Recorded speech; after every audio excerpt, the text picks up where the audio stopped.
lahat. Ngayon po ay nasa buwan pa po tayo ng Agosto. Kung kaya masabi natin ang misa natin ay sa ating sariling wika. Sabi nga ni Jose Rizal, no, ang hindi marunong kilalanin ang ating sariling wika ay mas masahol pa sa malansang isda. At dito sa unang linggo ng Agosto, ay ito po ay tinagurian ng ating simbahan birang linggo, hindi lang linggo ng wika o buwan ng wika. Ngayon po ay linggo ng Saint John Mary Vianney. No, ngayon po ang kapistahan ng isang simpleng pare. Wala pong talento na masabi nating napakatalino.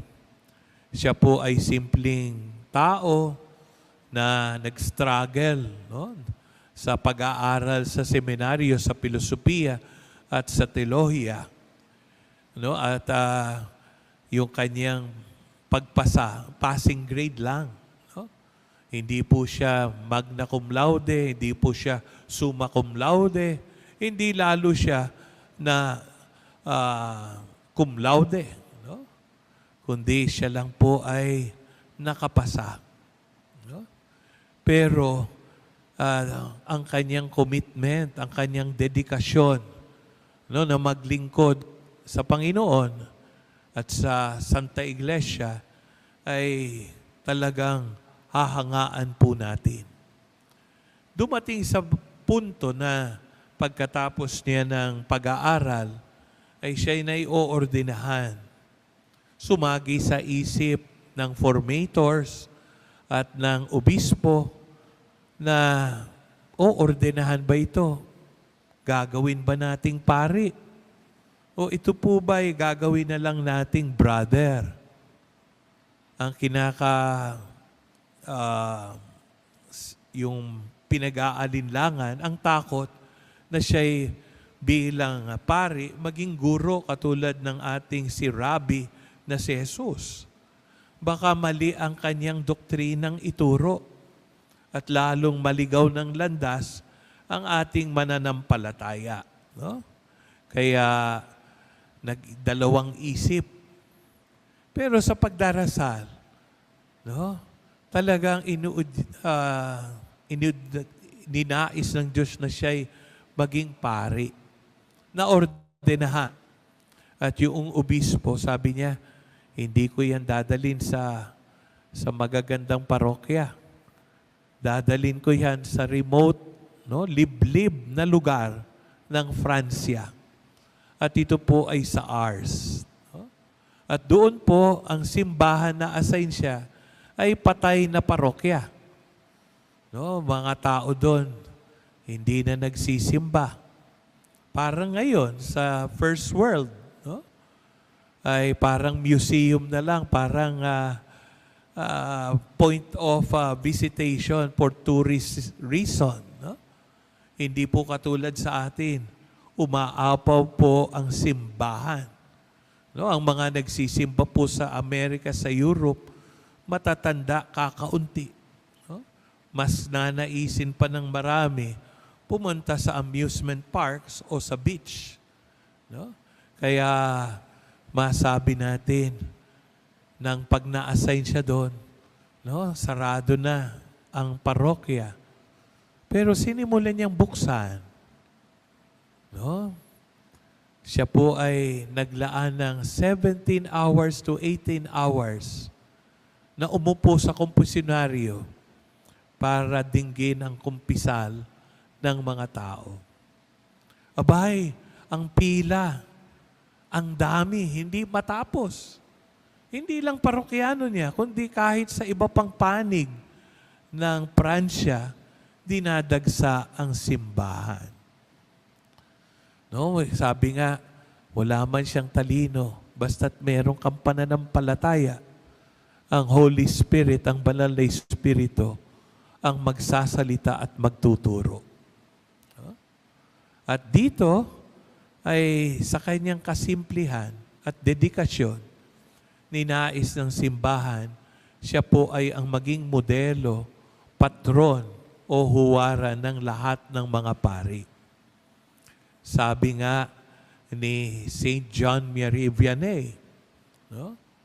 Ang mabuting pastol, ang parish priest at ang lahat ng pari ay nagiging ganap na yaman kung ang lahat ng mga pari ay kawangis, no, ng puso ng Diyos.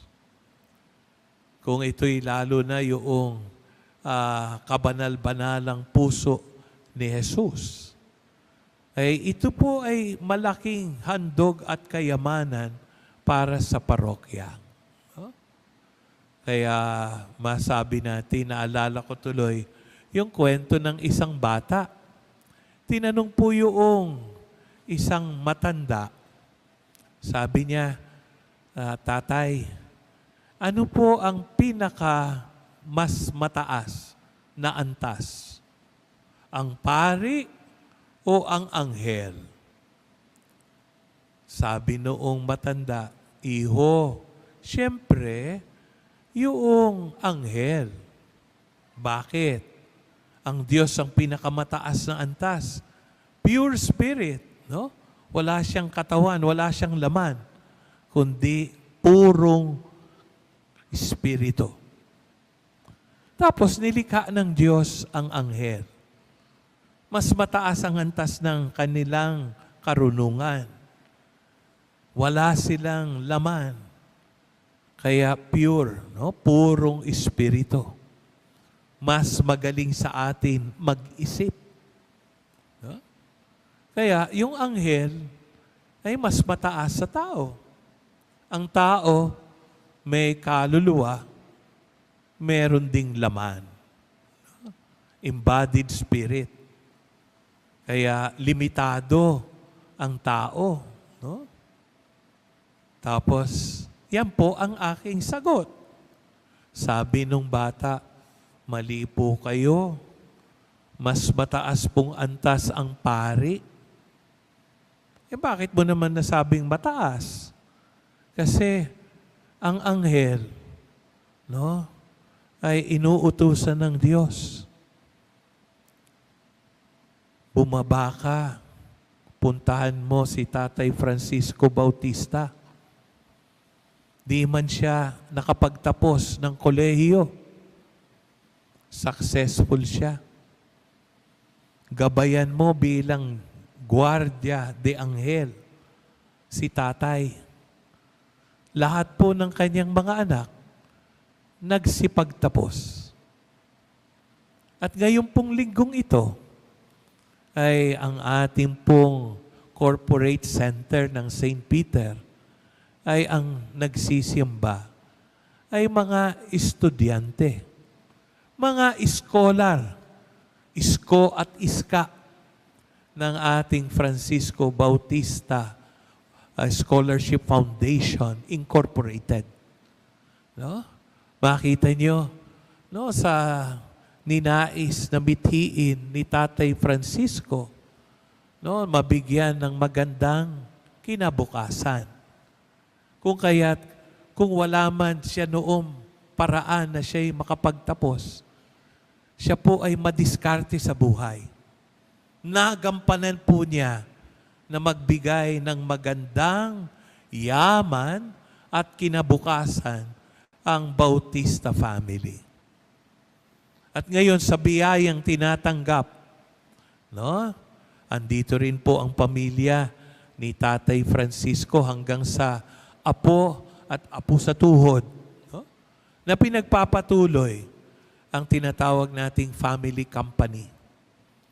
Yung tagumpay nila at ng ating kumpanya, no, ay ipinagpapatuloy na ang isang mabuting legacy, no, ang ipamana ay yung mga taong estudyante na gustong makapagtapos ng pag-aaral. No, yung mga graduates na ating scholar at yung mga tinatawag nating nakapasa, no, sa scholarship requirements, no? Yang mga freshmen, no?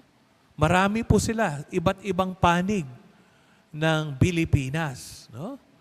Kaya hindi lamang from apari, kundi hanggang hulo, no? Ayan po ang potensyal, no? Sabi nga dito sa Ebanghelyo, no? Ay inuutusan ng pari, no? Na si Jesus bumaba kapag itinataas ang tinapay para maging katawan ni Kristo. Inuutusan si Kristo bumaba para gawin yung alak na kanyang tinatawag na dugo. Sabi nga, ang kumain at uminom ng aking katawan at dugo ay merong buhay na walang hanggan. No? Naalala ko yung pilgrimage namin doon sa Lanciano, Italy. Merong batang pari, bibong-bibo, magaling. Pero ang kanyang kahinaan, hindi siya naniniwala sa transubstantiation ng Eucharistia. Anong ibig sabihin nun? Hindi siya naniniwala na ang tinapay ay tunay na magiging katawan ni Kristo. Ang alak magiging dugo ni Kristo. Para siyang protestante. Transsignification. Simbula lang. No, sa anyo ng tinapay at sa anyo ng alak. No? Pero magang-maga, nang paggising niya siya'y magmimisa, tinaas niya ang tinapay.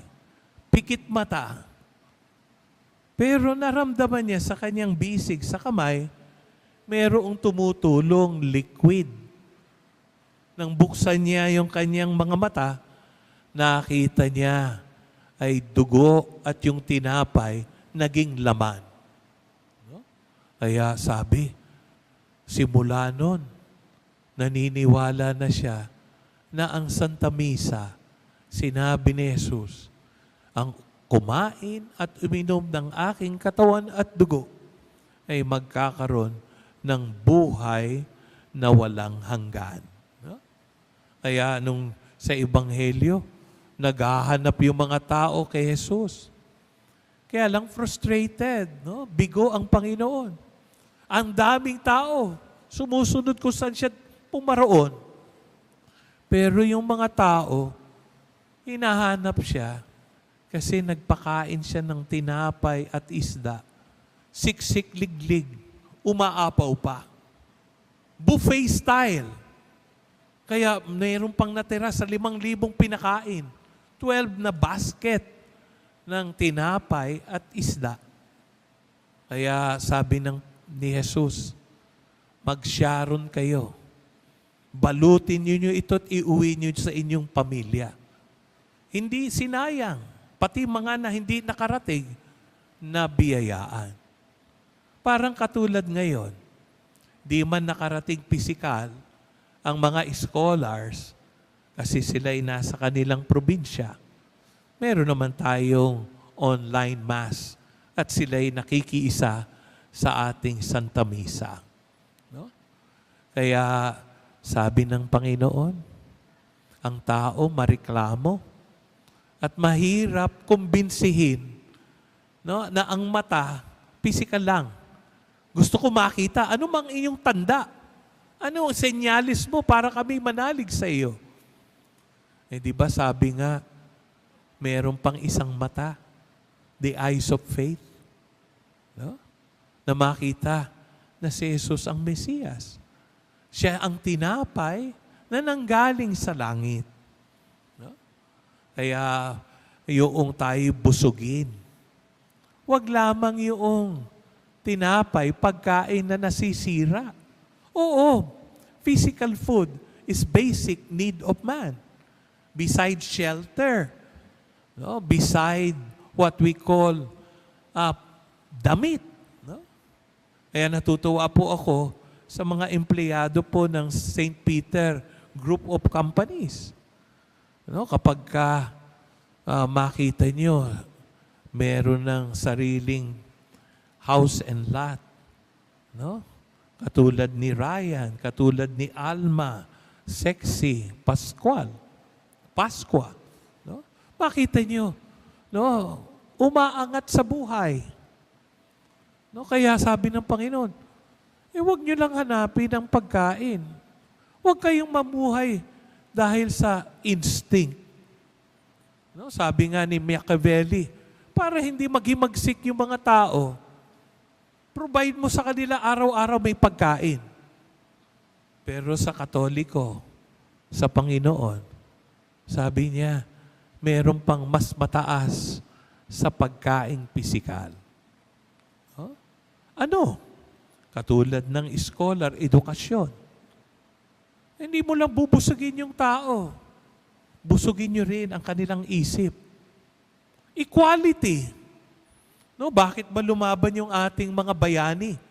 No, nag-surrender sa Bataan April 9, 1942. Pumunta sa Corregidor.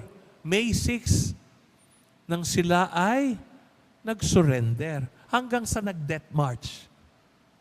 Kasi sabi sa kanya, mas mahalaga ang kalayaan kesa tayo pinapakain lang ng dayuhan. No? Sabi, no, sa panahon ng sa unang pagbasa ang Exodo, naging alipin ang mga Israelita sa Ehipto.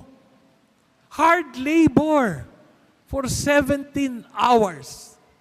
Oo, napapakain sila, pero sobrang pagod. Hindi na makatarungan. Hindi na sila makapagsabat. Wala na silang kahit isang araw sa isang linggo na sila ay magsamba kay Yahweh. No? Inaabuso sila. Kaya sabi ng Panginoon, bibigyan ko sila ng mataas na antas, ang kalayaan. At nang sila'y mapalaya, 40 years po sila sa disyerto. Pinoform po sila, hinuhubog. No? Scholar sila ng Panginoon. Bago pumasok sa pangakong lupa, tinuturuan kung paano maging tunay na tao. No? Kung kayo ay naging alipin, sinakop kayo. Huwag kayong sumakop sa ibang bansa, dayuhan. Maging equal kayo. Pantay. No?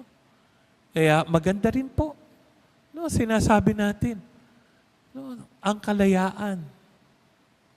No? Huwag po tayong mabusog lamang sa pagkain. Huwag lang po tayong pangmaterial. No? No, di ba gusto natin maunlad na Pilipinas? Huwag tayong masilaw sa pera pagdating sa eleksyon. Sabi, nananalo lang daw ang mga may pera. Ikaw, barangay chairman, kung walang kang 1 million, hindi ka mananalo. Paano pag tumataas ang antas ng iyong tatakbuhing posisyon? Pero may mga tao, mabigyan lang ng 3,000, mabigyan lang ng 1,000. Iboboto yung hindi makabayan, hindi tunay sa kalayaan. Kaya tayo po ngayon ay inihiling natin sa Panginoon, no, maging matagumpay yung ang kumpanya ng St. Peter at yung ating mga butihing kapamilya ng Bautista, no? Ay sana sila pa rin ay magkaroon ng inspirasyon kay Tatay Francisco Bautista. No? Malaking tulong po sa bansa ang mga walang kakayanan na makapagtapos sa kolehiyo. Marami po dapat maging matalino, hindi po magpapaloko. Kaya sa umagang ito, pagdasal po natin, no, na tayo ay biyayaan ng Diyos. Hindi lamang po yung pagkain, kundi pang-espiritual, pang-moral, pangsikolohiya. Amen.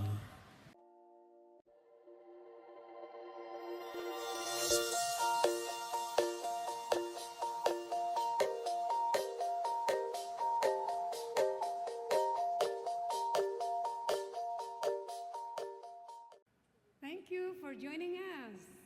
View our past broadcast on the St. Peter Community YouTube channel and St. Peter Community Facebook page. Don't forget to like, to share, to subscribe, and hit the bell so you can be notified on our upcoming activities. Maraming salamat po at laging tandaan, unahin natin lagi ang Diyos.